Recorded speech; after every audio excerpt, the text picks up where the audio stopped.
नमस्कार मित्रांनो, तुमचं स्वागत आहे परत एकदा आपल्या ट्रेडिंग नॉलेज अँड सायकोलॉजी या यूट्यूब चॅनलमध्ये. आपण काय करणार आहे, आज बँक निफ्टीचा अनालिसिस करणार आहे. काल काही कारणामुळे मी व्हिडिओ बनवू शकलो नाही, त्यासाठी खरंच सॉरी. ठीक आहे, पण आणि आपण आजच्या व्हिडिओमध्ये सायकोलॉजी पॉईंट एक कव्हर करणार आहोत. तो खूप महत्त्वाचा असणार आहे. काय म्हणते, सायकोलॉजी पॉईंट कव्हर करणार आहे, त्यासाठी व्हिडिओ पूर्ण पहा. ठीक आहे, पण तरी पण एक महत्त्वाचा पॉईंट लक्षात ठेवा की आपण काय सांगितलं होतं. जेव्हा आपण वीकली अनालिसिस केलं होतं का, वीकली एक कॅन्डल पण आपण वीकलीमध्ये का आणून ठेवले. वीकली अनालिसिस केलं तर त्यावेळी आपण सांगितलं, जर मार्केट समजा 24,300च्या वर जर ट्रेड करत असेल, काय म्हणतोय 24,300च्या वर जर ट्रेड करायला लागलं तर समजून जायचं मार्केट आपल्याला आता बाईंग साईडला आपल्याला जायचं आहे. काय म्हणतोय, बाईंग साईडला. हे आपलं वीकली अनालिसिसची व्हिडिओ होती ना, त्यामुळे झालं. तुम्ही जर वीकली अनालिसिसची व्हिडिओ पाहिली नसेल तर पाहून घ्या. आणि एक पॉईंट लक्षात ठेवा, ह्याच्यावरच आपला सायकोलॉजी पॉईंट आहे. कशावर? ह्या गोष्टीवर. ठीक आहे, आता बघा आपण काय सांगितलं होतं की 24,300 वर जेव्हा मार्केट ट्रेड करेल तेव्हा आपण बाईंग साईडला जायचं आहे. हे आपण असं बोलू शकतो डायरेक्ट. आता आपण सायकोलॉजी पॉईंट करणार कवर. आपण म्हणतो बाबा हा काय करा की 24,300च्या वर चालले की बाईंग करा, हे म्हणतो. पण सायकोलॉजी पॉईंट कुठं आहे? तर सायकोलॉजी पॉईंट असा आहे की बघा, आपण मागच्या किती 1 2 3 4 5 5 वीक म्हणजे कमीत कमी एक मंथ. आणि ही बॅक जर बघितलं तरी कमीत कमी आपण 2 मंथ. ठीक आहे, 2 मंथ आपण काय करतोय, सेलिंग करतोय. 2 मंथ आपण सेलिंग करतोय. सेलिंग म्हणजे पीई बाय करणे, हे तर आपल्याला माहिती आहे. ठीक आहे, आपण काय करतोय, पीई बाय करतोय. आपण सायकोलॉजी पॉईंट सांगतोय, लक्षात ठेवा. आता आपण 2 महिने काय करतोय, सेलिंग करतोय. आणि सेलिंग केल्यानंतर आता मार्केट काय होतंय की बाईंग साईडला चाललंय. काय म्हणतोय, बाईंग साईडला. म्हणजे कालच्या कालच्या वीक पासून म्हणता येईल की आपल्याला मार्केट जे आहे ना, ती अप साईडला चाललेलं असं दिसून यायला लागलंय. म्हणजे आपला जे माइंडसेटचं वर्क कसं करतं ते सांगतो. बघा, आपण 2 मंथ कशावर काम केलंय, सेलिंगवर काम केलंय. म्हणजे आपण आपल्या माइंडनं पाहिलेलं असतं की मार्केट डाऊन चालल्यानंतर पीई बाय करायचं, हे पाहिलेलं असतं. ठीक आहे, पीई बाय करायचं पण पाहिलेलं असतं. पण आता मार्केट काय करतं की अप साईडला चाललंय. काय म्हणतोय, अप साईडला चाललंय. मग आता आपण काय आहे की सी साईडला आपल्याला जायचं आहे. पण सायकोलॉजी पॉईंट इथे येतो की सायकोलॉजी पॉईंट असं आहे की आपल्या माइंडला सवय झाली आहे पीई साईडला कसं असतं, प्रॉफिट फास्ट होतो. काय म्हणतोय, पीई साईडला प्रॉफिट फास्ट होतो. आणि आपले जे सेटअप असतात ना पीई साईडचे, ते जर समजा ऍक्टिव्ह झाले की आपण एंट्री घेतो. हे तर आपल्याला माहिती आहे, ऍक्टिव्ह झाले की एंट्री घेतो. पण बाईंग साईडचे सेटअप आपल्याला आता कॉन्फिडन्स देत नाहीत. काय म्हणतोय, आपल्याला जी साईडचे आपण सेटअप असतात ना, ते कॉन्फिडन्स देत नाहीत. कारण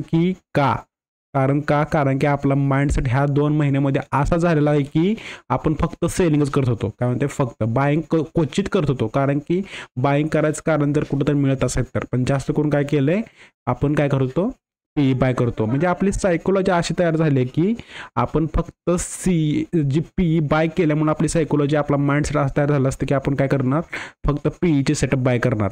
पण आता सांगायचं पॉईंट असं आहे की आपण काय करतोय की सीईचा जेव्हा सेटअप आपण घ्यायला जातो, सीईचा जेव्हा आपण सेटअप घेतो ना, तेव्हा कॉन्फिडन्स तेवढा येत नाही. काय म्हणतोय, कॉन्फिडन्स तेवढा येत नाही. का? कारण की आपण काय करतोय की आपली जे माइंडसेट तयार झालं ते डाऊन साईडचा तयार झालं, आपल्याला शिफ्ट व्हायला आता वेळ लागेल बाईंग साईडला. म्हणजे प्रॉब्लेम समजून घ्या. मार्केटमध्ये जे ट्रेंड असतो ना, तो चेंज होत राहतो. त्याप्रमाणे आपल्याला काय करायचं असतं की आपलं माइंड सुद्धा चेंज करता आलं पाहिजे. काय म्हणतोय, माइंड पण चेंज करता आलं पाहिजे. कारण काय होतं, आपल्याला ऑलरेडी काय 2 महिन्याची सवय लागली आहे सेलिंग करायची. आता डायरेक्ट बाईंग येत आहे. म्हणजे हे तर माइंड आपला ऍक्सेप्ट करत नाही. काय म्हणतं, माइंड ऍक्सेप्ट करत नाही हे. कारण की हे काय व्हायला लागलं, समजलं ना मला काय म्हणायचं. समजा एक्झाम्पल, उदाहरण सांगतो. आता आपण काय करतोय, क्रिकेटचं उदाहरण देऊया. क्रिकेटचं आपण 2 मंथ, काय म्हणतो मी, 2 मंथ काय केलंय, राईट साईडनं बॅटिंग केले. हे तर तुम्हाला सगळ्यांना माहिती असेल, राईट साईडनं मी बॅटिंग करतोय. म्हणजे प्रत्येक शॉट कसा पण येऊ मी काय करतोय, राईट साईडनं गुड एक्सलेंट मारतोय. काय म्हणतोय, गुड किंवा एक्सलेंट म्हणता येईल. चला, एक्सलेंट मारतोय. कसं, राईट साईडने. पण मी काय करतोय, 2 महिन्यानंतर काय करतोय, लेफ्ट साईडनं खेळायला ट्राय करतोय. 2 महिने झाले आणि त्यानंतर काय करतोय, मी लेफ्ट साईडनं खेळायला चालू केलंय, लेफ्ट साईडनं. मग मला सांगा लेफ्ट साईडनं मी खेळताना जसं राईट साईडला खेळतो, जसं राईट साईडला जसं खेळत होतो ना, तसं आता मला लेफ्ट साईडला खेळता येईल का?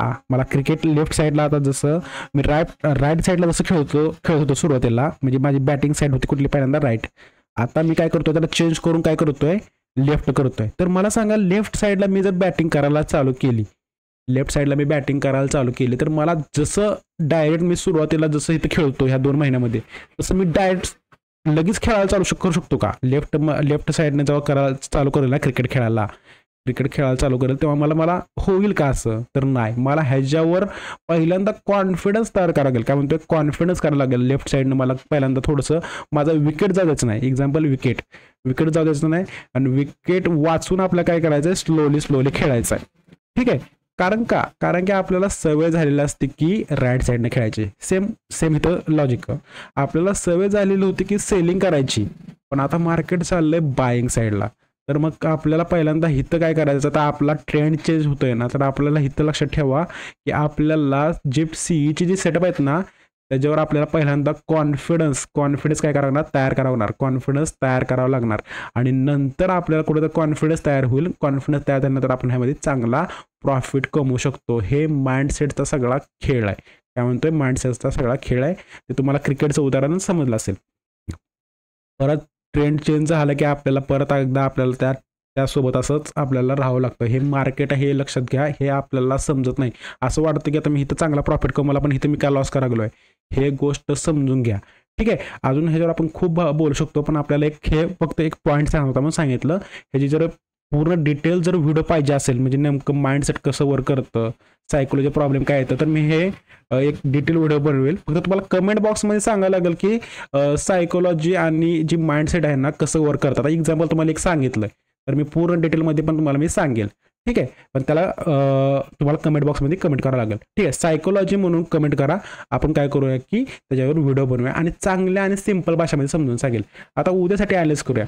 ठीक आहे. आता निफ्टीचं उद्यासाठी ॲनालिसिस करताना एक गोष्ट लक्षात ठेवा की आता एक पॉज कॅन्डल तयार झाल्यास दिसते आपल्याला. काय म्हणतं, एक डेलीमध्ये पॉज कॅन्डल तयार झाले. ठीक आहे. ही पॉज कॅन्डल आपल्याला तयार झालेलं दिसते. मग आता जेव्हा पॉज कॅन्डल तयार होते ना, त्याचा अर्थ काय असतो, त्याचा मिनिंग असा आहे की ह्या दिवशी बायर आणि सेलर दोन्हींनी फाईट भरपूर केली. काय केले, फाईट भरपूर केली आणि मार्केटमध्ये कोण विन झालं, विन कोण झालं हे डिसाईड झालेलं नाहीये, हे कॅन्डल सांगतं. मग आता उद्या दिवशी जर आपल्याला ट्रेड करायचा असेल तर जो जिंकेल, सिंपल भाषेमध्ये जो जिंकेल, समजा बायर जिंकला तर त्या बायर साईड सोबत जायचं, जर सेलर जिंकला तर सेलर साईड संग जायचं. म्हणजे ह्याचा अर्थ असा आहे की ती उद्या समजेल आपल्याला कोण जिंकणार आहे. ठीक आहे. तर मग एवढं सांगेल कोण जिंकते कसं बघणार. आता समजा ही ब्रेकआउट झालं तर ह्या साईडला जायचं, ब्रेकडाऊन झालं की ह्या साईडला जायचं. एवढं सिंपल लॉजिक आहे. जर कोण जिंकत नसेल तर उद्या दिवशी मग आपल्याला एक साईड वेव्ह व्होलाटाईल मार्केट पाहायला मिळेल. Okay, bye.